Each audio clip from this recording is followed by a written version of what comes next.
बिस्मिल्लाहिर्रहमानिर्रहीम। अस्सलाम वालेकुम नाज़रीन, आप यूट्यूब चैनल देख रहे हैं। मैं इमरान खान हूं। ये अपने गौर से सुनना है वीलॉग। तो आसिम मुनीर साहब को ये समझ आ गई कि ये लोग किसी के भी सगे नहीं है। जिस दिन मेरी वर्दी उतरेगी ये मेरी भी बैंड बजा देंगे। इमरान खान का खौफ तो उनको है ही। उनके दिमाग में ये बात बैठी हुई है कि इमरान खान का रास्ता रोकना मुमकिन नहीं है। प्रेशर बढ़ता जाएगा, एक वक्त आएगा इमरान खान को छोड़ना पड़ेगा। मुल्क चल ही नहीं रहा। अगर मुल्क को चलाना है, सियासी इस्तेहकाम लेकर आना है, तो इमरान खान को जेल से बाहर निकालना पड़ेगा। लेकिन अगर वो जेल से बाहर निकलकर रेलिवेंट हो जाता है और इक्तदार में आ जाता है तो मेरी तो ऐसी तैसी फिर जाएगी, क्योंकि हमने तो वो सारा काम कर दिया हुआ है जो जिसकी आइन और कानून इजाजत नहीं देता। लिहाजा अपने आप को बचाने के लिए इस्तिस्ना ले लो। तो ऐसा नहीं है कि खाली इमरान खान से बचना है। इमरान खान तो आ रहा है और उसने तो आना है, और वो इसलिए आना है, आज नहीं, कल नहीं, साल नहीं, जी कितनी देर रोक लेंगे। मुल्क में इस्तेहकाम ही नहीं आएगा। तो अल्टीमेटली तो इमरान खान को बाहर आना है। तो इमरान खान बाहर आएगा तो उसको इक्तदार मिल जाएगा, ये ऑब्वियस है। बस सिर्फ कोशिश ये करनी है कि उसको 2/3 अक्सरियत ना मिले, क्योंकि अगर उसको 2/3 अक्सरियत नहीं मिलेगी तो वो आईनी तरमीम नहीं कर सकेगा और फील्ड मार्शल अपनी जिंदगी में एंजॉय करेंगे और वो सऊदीया में एक नए ओहदे के ऊपर जा भी सकते हैं। तो एक तो PMLN और पीपल्स पार्टी का उन्हें पता है कि ये बड़े बदीद लोग हैं, ये जैसे ही मैं ओहदे से उतरूंगा ये मेरी ऐसी तैसी फेर देंगे, लिहाजा मैं ओहदे से उतरता ही नहीं और मैं अपनी इम्यूनिटी ले लेता हूं, इस्तिस्ना ले लेता हूं। और दूसरा उन्होंने ये किया कि इमरान खान से बचने के लिए अपने इर्द गिर्द एक आईनी दीवार खड़ी कर ली। इसको और सिंपल कर लें, इमरान खान की जलगार हो रही है। वो जेल से बैठकर आसिम मुनीर साहब को ज़हनी मरीज करार दे चुके हैं। अब इमरान खान जिस आदमी को जो कहते हैं ना लोग, उसको वो इमेजिन करना शुरू हो जाते हैं, उसकी हरकतों सकनात पे नजर रखना शुरू हो जाते हैं कि यार ये ज़हनी मरीज वाकई तो नहीं है। शहबाज शरीफ को अर्दली जब से कहा है वो तब से अर्दली लगना शुरू हो गए हैं। मैं सीरियसली आपको बता रहा हूं कि मेरे अपने दिमाग में एक इमेज बन गया कि यार वाकई ये हरकतें तो वही हैं। तो अब ये भी एक बड़ी दिक्कत है कि इमरान खान साहब ने उन्हें ज़हनी मरीज कह दिया। प्रेशर तो इमरान खान साहब ने जेल से दबा के डाला हुआ है आसिम मुनीर साहब के ऊपर, और उन्हें नजर भी आ रहा है कि इसको मैं कब तक आखिर रोकूंगा। तो एक तो वो खतरा है, और ये खतरा ना PMLN के कुछ टाउट्स और कुछ टाउट्स हैं एस्टेब्लिशमेंट के, और कुछ PMLN के अपने लोग भी हैं, और वो अपने मुंह से बरमला अब ये कहना शुरू हो गए। उनके ट्वीट्स मौजूद हैं रिकॉर्ड के ऊपर, उनके स्क्रीनशॉट इस वक्त सोशल मीडिया पे गर्दिश कर रहे हैं। नजम सिटी का ऐसा ही स्टेटमेंट है कि एक्चुअली ये आसिम मुनीर साहब ने अपनी मुस्तकबिल की प्रोटेक्शन हासिल की है जिस वक्त इमरान खान साहब इक्तदार में आ जाएंगे। क्योंकि सारे डराते थे ना कि इमरान खान आ गया तो ये कर देगा, तो वो कर देगा, तो आपको नहीं छोड़ेगा, तो उसको नहीं छोड़ेगा।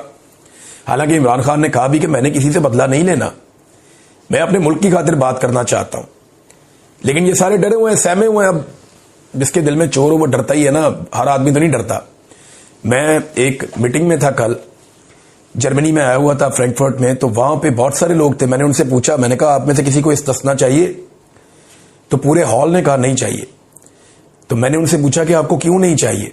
उन्होंने कहा हमने कुछ किया ही नहीं, हमारे दिल में चोर है ही नहीं, हमें क्यों इस्तिस्ना चाहिए होगा। नबी अकरम सल्लल्लाहु अलैहि वसल्लम ने फरमाया कि मेरी बेटी भी अगर चोरी करेगी तो मैं उसका हाथ काट दूं। बेटी के लिए इस्तिस्ना नहीं था। तो जब इन लोगों के लिए, इतनी बड़ी बड़ी हस्तियों के लिए इस्तिस्ना नहीं था, तो ये किस खेत की मूली है जो लोग इस्तिस्ना ले लेते हैं और लगे हाथों सारे इसके अंदर अपने हाथ धोते हैं।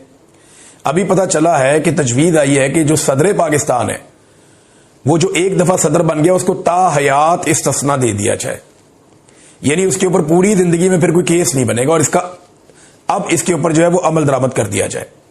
वजीर आजम के बारे में भी यही तजवीज आई कि वजीर आजम को भी इस्तिस्ना दे दें। वजीर आजम अपने ओहदे से फारिग भी हो जाए तो बाकी जिंदगी कुछ भी करता रहे, उसको इस्तिस्ना जनाब को कोई इसको हाथ नहीं लगा सकता, कोई इसके ऊपर केस नहीं बना सकता। ये होता है कोई दुनिया में? हमें सुनाते हैं कुरान पाक की आयतें, अपने लिए इनको आईनी दीवार चाहिए और अपने लिए इनको प्रोटेक्शन चाहिए। यानी हम गरीब पाकिस्तानियों के लिए, मिडिल क्लास के लोगों के लिए कुरान पाक की आयात और उनका तर्जमा है जो अपनी मर्जी के मुताबिक वक्तन फवक्तन निकाल के अपनी जरूरत के मुताबिक कौम को सुना दिया जाता है, और अपने लिए इनको जरा भी तवक्कल नहीं है, इनको इस्तिस्ना चाहिए। भाई दूसरी सांस किसी ने नहीं देखी, कल किसी ने नहीं देखा, आप इस्तिस्ना के पीछे भाग रहे हैं। हमारे किसी खुलफाए राशिदीन में से, इस्लाम के बड़े बड़े जर्नैलों में से किसी ने कभी इस्तिस्ना लिया नहीं, लेकिन आसिम मुनीर साहब को इस्तिस्ना चाहिए कि उन्हें डर है। और ये PMLN के लोग कह रहे हैं, नजम सेठी साहब ने कहा और बहुत सारे लोगों ने कहा कि जनाब उन्हें इमरान खान साहब से यह खौफ है कि कल को इमरान खान साहब आ गए तो पता नहीं क्या कर देंगे। लिहाजा उन्होंने अपने इर्द गिर्द एक आईनी दीवार खड़ी कर दी है। आइन की इस तरह की शिकें मंजूर करवाने की कोशिश कर रहे हैं जिसके जरिए वो महफूज हो जाएं अपनी जिंदगी के आखिरी सांस तक। ये तो मेरा रब जानता है ना, हिफाजत तो मेरा अल्लाह करता है। वो हुजूम में तन्हा आदमी की हिफाजत करता है, वो पत्थर में कीड़े की हिफाजत करता है। और अगर वो किसी की हिफाजत ना करे ना तो फिर उसे कोई नहीं बचा सकता। नबी अकरम सल्लल्लाहु अलैहि वसल्लम की एक हदीस है, मुझे वो याद आ गई। आप ऊंट पे सफर कर रहे थे और आपके पीछे एक सहाबी बैठे हुए थे छोटी उम्र के। आपने उन्हें कहा कि लड़के मेरी बात सुनो गौर से, कि सारी दुनिया मिलकर तुम्हारा कोई फायदा नहीं कर सकती अगर रब ना चाहे तो, और सारी दुनिया मिलकर तुम्हारा कोई नुकसान नहीं कर सकती अगर रब ना चाहे तो। उसका मुख्तसर मफहूम यह है कि मेरे रब की चाहत से होता है जो आता है। ये ज़ियाउल हक का भी प्लान ता हयात था, फिर उसके साथ क्या काम हुआ।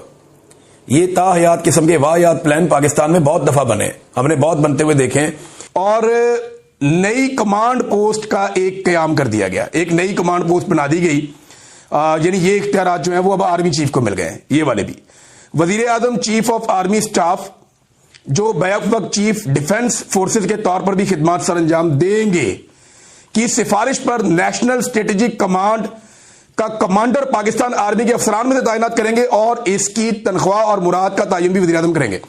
यानी ये जो एटम बम जिसके हाथ में होता है ना, ये बहुत इंपॉर्टेंट ओहदा है, बहुत, यानी आर्मी चीफ के बाद एक बहुत अहम तरीन ओहदों में से एक ओहदा DGISI का होता है और एक ये ओहदा है।